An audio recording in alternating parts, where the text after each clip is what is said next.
Bonjour tout le monde, dans cette vidéo, on va voir comment calculer l'aire d'une surface quelconque en utilisant l'intégrale.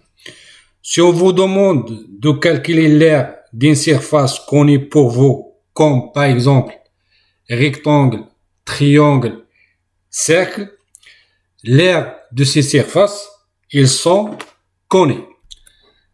L'aire d'un rectangle égale à A fois B. L'aire d'un triangle égale à 1 demi A fois B. Et l'aire d'un cercle égale à P fois le rayon à la puissance 2. Mais si on vous demande de calculer l'aire d'une surface limitée entre la courbe CF et l'axe des abscisses et la droite x égale à A et x égale à B, ou une surface entre deux courbes CF et CG est limitée par les droites XA et x égale à B, les choses ne sont pas évidentes. La définition. Si nous avons deux fonctions f et g sont continues sur l'intervalle a, b, donc l'aire de la surface entre la courbe CF et la courbe CG est délimitée par les deux droites XA, x égale à A, et y, x égale à B, égale à l'aire de cette surface égale l'intégrale de A jusqu'à B, la valeur absolue de fx moins g de x dx multiplié par l'unité d'aire. C'est quoi l'unité d'aire UA? Si par exemple nous avons deux repères O, X, O, Y, l'unité des X pour chaque unité 1 cm et pour les Y pour chaque unité égale à 0,5 cm, donc l'unité d'aire égale à 1 cm multiplié par 0,5 cm égale à 0,5 cm à la puissance 2. Tout simplement, l'unité d'aire, il est représenté par ce carré qui est en rouge. Un autre exemple, si nous avons pour chaque unité des X égale à 2 mètres et pour chaque unité des Y égale à 1,5 mètres, donc l'unité d'aire égale à 2 mètres multiplié par 1,5 mètres qui égale à 3 mètres à la puissance 2.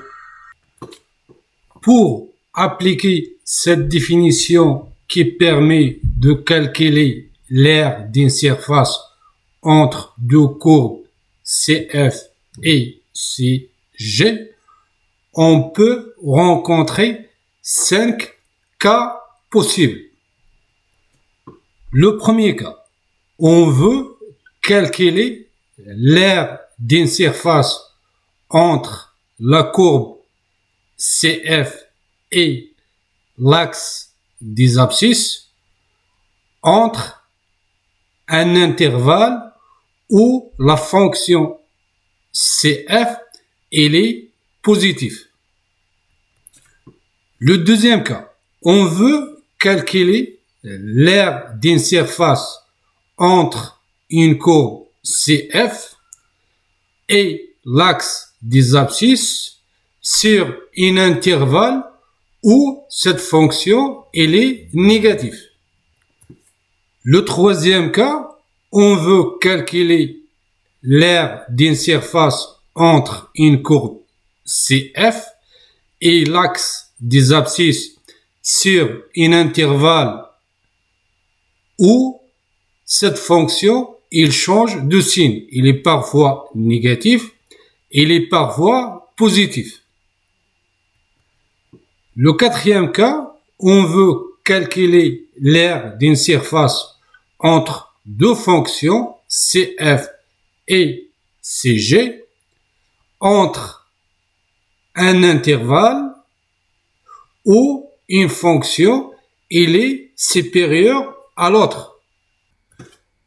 Le cinquième cas, on veut calculer l'aire d'une surface entre deux courbes sur un intervalle où la courbe CF est au-dessus par rapport à la courbe CG sur une partie de cet intervalle et l'inverse sur l'autre partie de l'intervalle.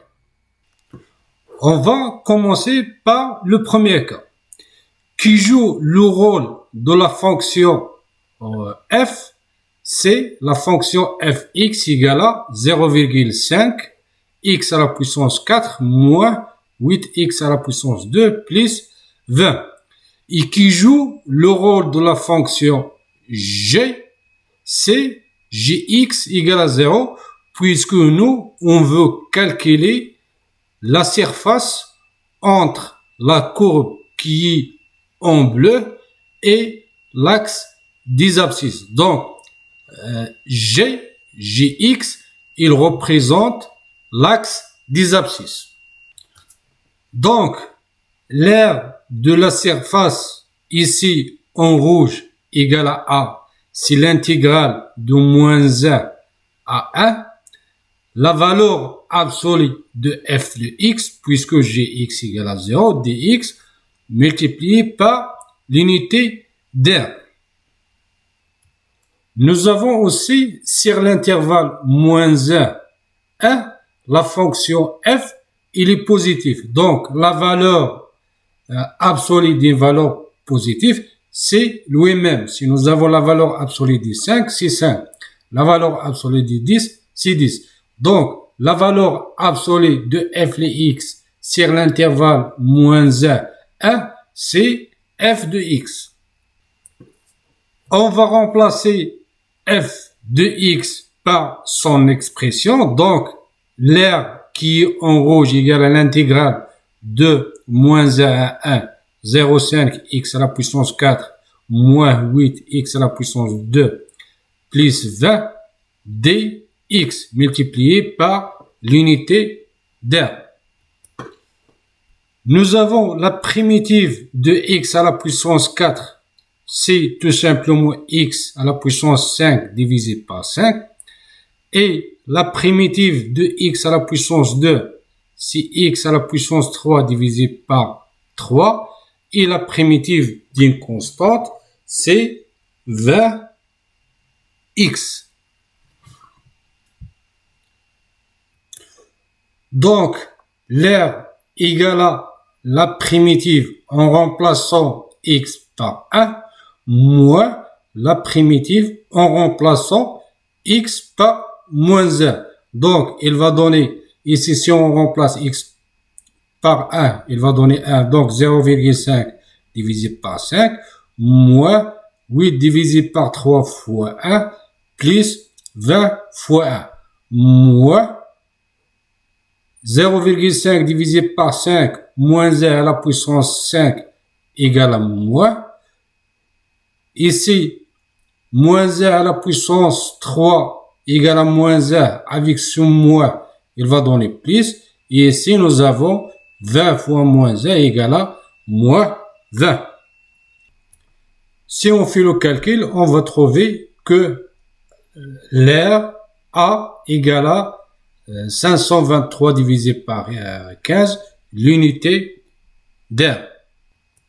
Si par exemple, chaque unité d'axe des abscisses, il mesure 3 mètres, et chaque unité de l'axe des ordonnées égale à 9 mètres, donc l'unité d'aire égale à 3 mètres fois 5 mètres égale à 15 mètres carrés.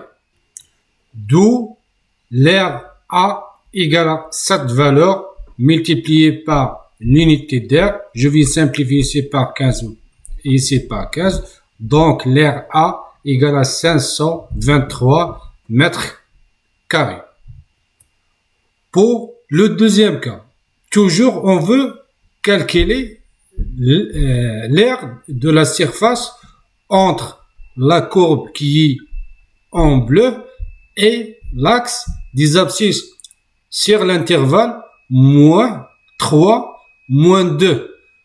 Donc, dans cet intervalle, qui joue le rôle de la fonction f, c'est 0,5 x à la puissance 4 moins 8 x à la puissance 2 plus 20, et qui joue le rôle de la fonction g, c'est l'axe des abscisses. Et l'axe des abscisses a pour fonction gx égale à 0.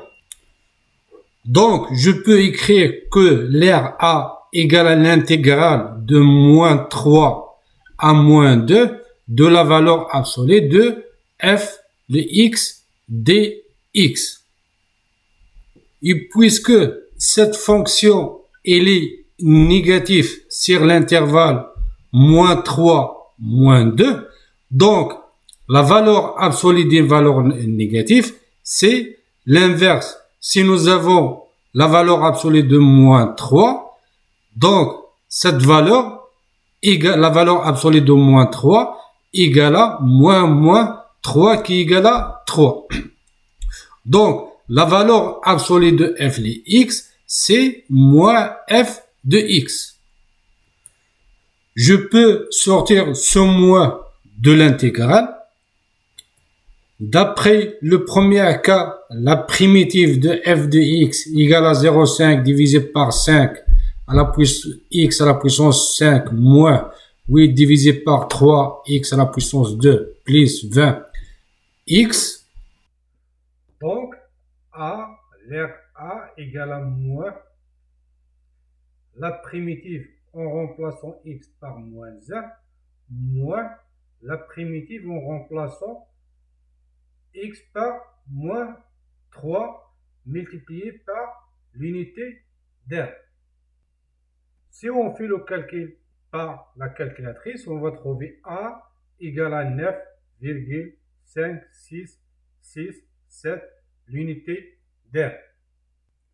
Ça pour le deuxième cas. Pour le troisième cas, on veut calculer l'air de la surface entre la courbe qui est en bleu et l'axe des abscisses sur l'intervalle moins 3, 3. Donc, qui joue le rôle de la fonction en bleu, c'est f de x égale à cette expression, et qui joue le rôle de la fonction g, c'est l'axe des abscisses qui égale à g de x égale à 0. On va remplacer g de x par 0 dans la définition. Donc, l'air A égale à moins 3 jusqu'à 3, la valeur absolue de f de x dx. Puisque la fonction f, c'est une fonction qui est continue, donc je peux écrire que l'air A égale à l'intégrale de moins 3 à A, et A, c'est l'abscisse de l'intersection entre la courbe qui est en bleu avec l'axe des abscisses en sous-point, plus l'intégrale de A à B. Et B aussi, c'est l'intersection entre la courbe et l'axe des abscisses en sous-point, l'intégrale de la valeur absolue de f de x dx, plus l'intégrale de B à 3 de la valeur absolue de f de x dx multiplié par l'unité d'air. Pour déterminer l'intersection entre la courbe et l'axe des abscisses, on va faire f de x égale à 0. On va faire un changement de variable en remplaçant x à la puissance 2 par t. Donc, cette expression ou cette équation il devient 0,5t à la puissance 2 moins 8t plus 20 égale à 0. Donc ici, nous avons une équation de deuxième degré. Pour la résoudre, on doit calculer d'abord le delta. Le delta égale à b à la puissance de b égale à moins 8 moins 4 AC. A égale à 0,5 et le C égale à 20. Si on fait le calcul, on va trouver delta égale à 24. Puisque delta il est positif, donc cette équation, il a deux solutions qui sont réelles. Le T1 qui est égal à x1 à la puissance 2 moins b qui est égal à 8 moins le racine delta divisé par 2a égale à 3,1010. Et la deuxième solution, T2 est égal à x2 à la puissance 2 égale à moins b plus le racine de delta divisé par 2 fois a égale à 12,899. Donc, l'équation f de x égale à 0. Il a quatre solutions. La première solution, c'est x1, 1 qui égale le racine de t1. Et la deuxième solution, x1, 2 égale à moins le racine de t1. La troisième solution, x2, 1 égale à le racine de t2. Et la dernière solution, x2, 2 qui est égal à moins le racine de t2. Donc, a égale à moins 1,761 et le b égale à 1,761. Et les autres solutions, cette solution c'est moins 3,5915 et cette solution c'est 3,5915. Sur l'intervalle moins 3a, nous avons la fonction f, il est négatif. Donc la valeur absolue de f de x égale à moins f de x. Sur l'intervalle a, b, la fonction f, elle est au-dessus de l'axe des abscisses, donc il est positif. Donc la valeur absolue de f de x, c'est f de x. Et sur l'intervalle b3, la fonction f, il est négatif. Donc la valeur absolue de f de x, c'est moins f de x.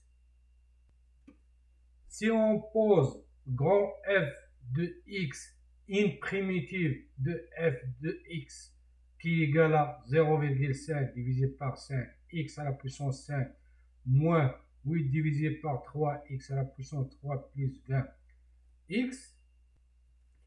Donc, cette intégrale égale à moins la primitive en remplaçant x par a, moins la primitive en remplaçant x par moins 3, plus la valeur de cette intégrale égale à la primitive en remplaçant x par b, moins la primitive en remplaçant x par a, moins cette intégrale qui égale la primitive en remplaçant x par 3, moins la primitive en remplaçant x par b. Si on fait le calcul par une calculatrice, on va trouver que a égale à 64,8027 unités d'air. Pour le quatrième cas, on veut calculer l'aire de la surface entre la fonction, entre la courbe qui est en rouge et la courbe qui est en bleu sur l'intervalle 6, 9.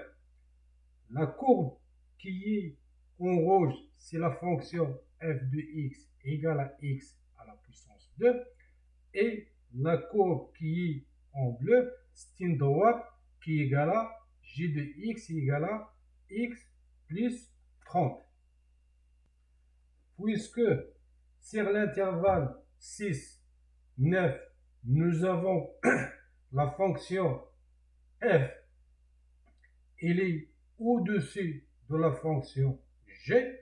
Donc la différence entre les deux fonctions f de x moins g de x, elle est positive. Puisqu'il est positif, donc la valeur absolue de f de x moins g de x égale à f de x moins g de x. On va remplacer f de x et g de x. Donc a égale à l'intégrale de 6 à 9 x à la puissance 2 moins x moins 30. La primitive de x à la puissance 2, c'est 1 tiers x à la puissance 3, moins la primitive de x, c'est 1 demi x à la puissance 2, et la primitive de 30, c'est moins 30 fois x. Si on appelle toute cette expression, c'est la fonction grand f de x, donc a égale à f en remplaçant x par 9, moins f en remplaçant x par 6. Si on fait le calcul, on va trouver a égale à 58,5 unités d'air. Pour le cinquième cas, on veut toujours calculer l'aire de la surface entre la courbe CF et la courbe CG, mais cette fois-ci, c'est sur l'intervalle 3, 9. Donc, l'aire A égale à l'intégrale de 3 à 9, la valeur absolue de f de x moins g de x dx fois l'unité d'air. Je vais appliquer la relation de Charles sur l'intégrale de 3 à 9, puisque les deux fonctions, ils sont continues. Donc, la différence entre deux fonctions continues, c'est une fonction qui est continue. Donc, je peux écrire que a égale à l'intégrale de 3 à 6 de la valeur absolue de f de x moins g de x, plus l'intégrale de 6 à 9 de la valeur absolue de f de x moins g de x. Sur l'intervalle 3, 9, nous avons la fonction f qui est en rouge, il est au-dessous de la fonction g. Donc, f de x moins g de x sur cet intervalle, c'est une valeur qui est négative. Donc, la valeur absolue de f de x moins g de x égale à moins f de x moins g de x. Et sur l'intervalle 6, 9, nous avons la fonction f qui est en rouge, il est au-dessus de la fonction g. Donc, la différence f de x moins g de x, c'est une valeur qui est positive. Donc, je peux écrire la valeur absolue de f de x moins g de x égale à f de x moins g de x.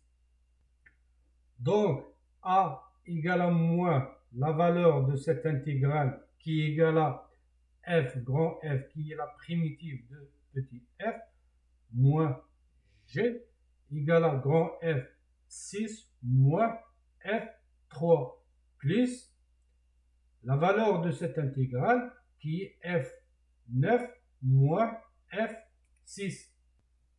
On a déjà calculé cette valeur dans le quatrième cas qui est égal à 58,5 et si on fait le calcul de cette valeur, on va trouver cette valeur égale à 40,5. Donc A égale à 40,5 plus 58,5. Par conséquent, A égale à 99 l'unité d'air. Merci et à la prochaine vidéo.